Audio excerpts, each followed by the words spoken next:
We begin tonight with breaking new developments in an overnight shooting in Moorhead.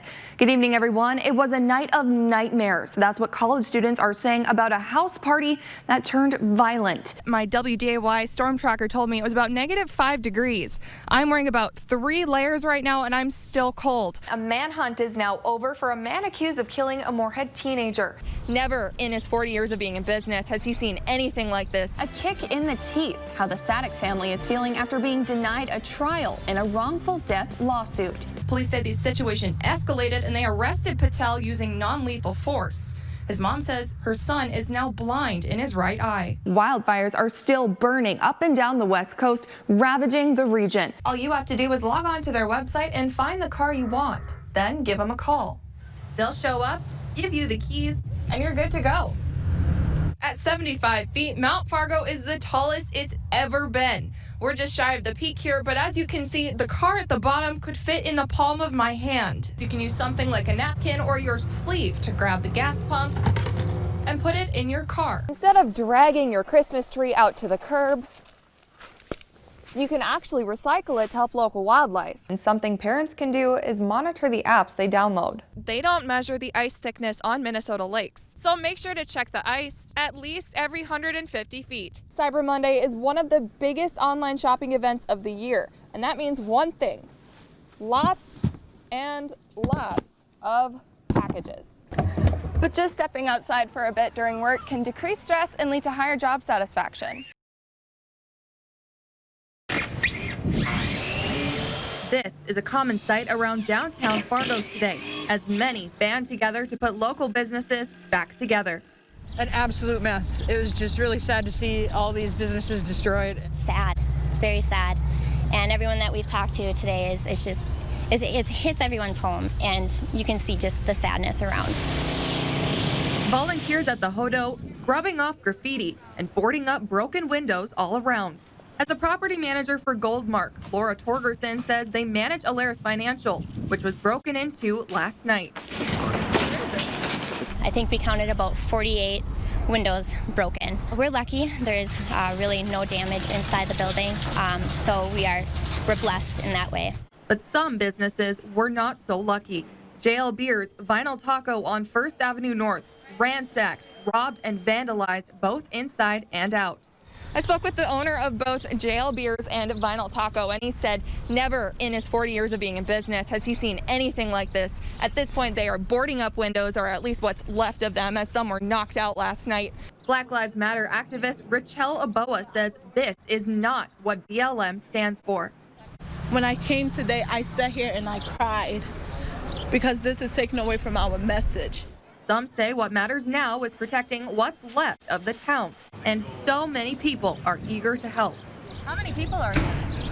Boy, I wouldn't have a clue, but honest to God, I don't know the first names of half of these people that I've been working next to for the last 2 hours. This is the scene emergency crews arrived to after getting a call about a garage fire that was ignited by lightning. Lots of smoke. The smoke was coming right at us where I was at, wind and rain, so it was really hard to see. Chris was at home with his wife when Mother Nature took aim at his neighbor's house. Take a look at this surveillance video of his backyard. The huge pulse, like it just lit it up like it was the 4th of July. His wife Hannah says she was shocked, literally. I was just typing on my computer and all of a sudden a big flash of light came through the window and my hands got shocked, just really big pop. The garage is charred and has heavy smoke damage, but Fargo Fire says the fire itself was contained inside. There was electrical damage inside the home, possibly from the lightning, which they say surge protectors wouldn't prevent. But even with a surge protector, there still would have been a fire because of the way it seems that the lightning followed the wiring through the house. Hannah says the first thing on her mind when she saw the fire was if her neighbor was in the house. It was heartbreaking to see. We were worried because we know that she works from home sometimes. Thankfully, no one was home and no one was hurt during this freak act of nature.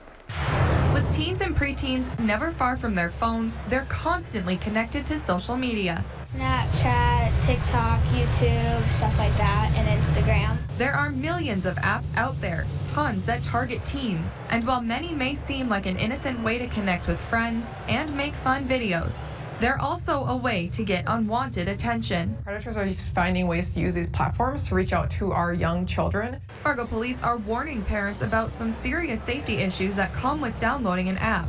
Strangers can reach out to your children and try to befriend them, which is called grooming, and they pose as someone other than what they really are. Prevention and safety measures start at home, and something parents can do is monitor the apps they download. First, make sure a password is required before downloading an app, and do your research to make sure the app is what it says it is.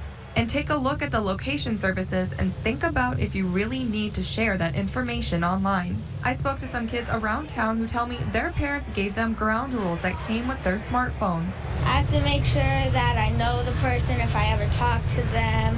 Don't talk to people online that you don't know or strangers. No talking to strangers. I have to ask to get apps and stuff, and can only be my closest friends and talking to my family. Parents also need to look out for apps that let them exchange messages that aren't saved, like WhatsApp, Snapchat, and Kik. Or apps that look like calculators, but are actually folders for kids to hide apps they don't want their parents to know they have on their phones. Information that can help you keep up and keep your kids safe in the ever-changing world of technology. If you take a drive along 12th Avenue North in Fargo, you can't miss this giant pile of snow near the landfill. This is what city workers call Mount Fargo, the biggest snow dump in the metro. At 75 feet, Mount Fargo is the tallest it's ever been. We're just shy of the peak here, but as you can see, the car at the bottom could fit in the palm of my hand. Staff with Fargo Public Works say they pulled 12-hour shifts after every snowstorm for multiple days, just adding snow to this pile. We had the 13-inch snowfall. We were running around 1,100 to 1,200 truckloads in 24 hours. Every day. Every day.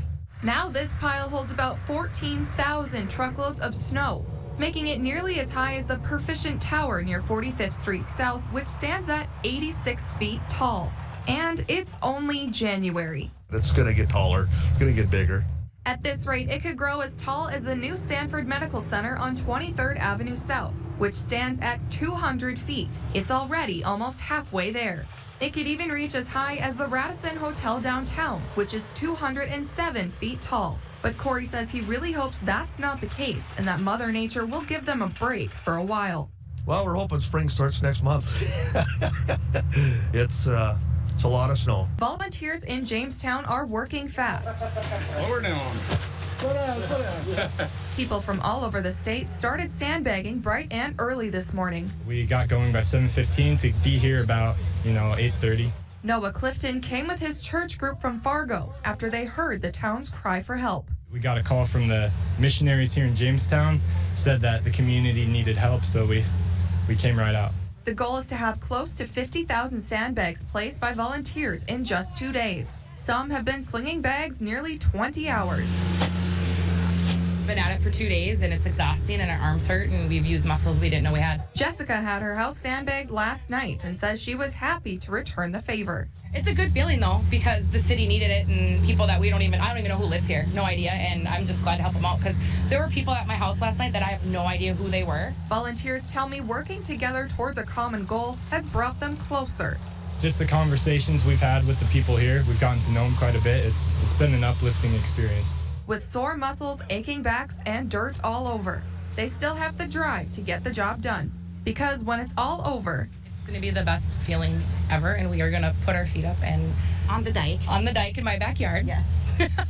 And look at our accomplishment and relax. And when the time comes to do it again. Not ready, but if we have to, we will. Yeah, we'll be here. For now, they can relax and hope these bags are enough to fight the next crest. A group of North Dakota moms showing their support through an organization called Free Mom Hugs, a national organization of affirming parents and allies who love the LGBTQ community unconditionally. It's just important to spread love and let people know that we hear them, we accept them, they're loved no matter what. They just established a North Dakota chapter this year, and today is their first time at a Pride event. Houseman says when people come out, a lot of times families don't accept them and they're disowned or ostracized by their community. They need that hug from a mom. from somebody that loves them, accepts them for who they are. Mom Amy Austin says a simple hug can turn into an emotional experience for both the mom and the person getting a hug. They walk away with smiles. Sometimes they walk away with tears, but mostly smiles, and they're happy when they leave. That's what our goal is to bring happiness. People in the park are loving the moms and their support. A mom hug is always good. I mean, not everybody's mom always has that, and not everybody's parents are always accepting. So just to have that like warm feeling is amazing because not everybody can have that. The goal of the moms is to spread their love across North Dakota to those that feel like they're alone. And it breaks my heart when there are other children that are not accepted by their families, and I thought if I can do anything to make this world a better place, this is one small thing that I can do to make them feel better. Changing lives, one hug at a time. Alyssa Kelly, WDAY News.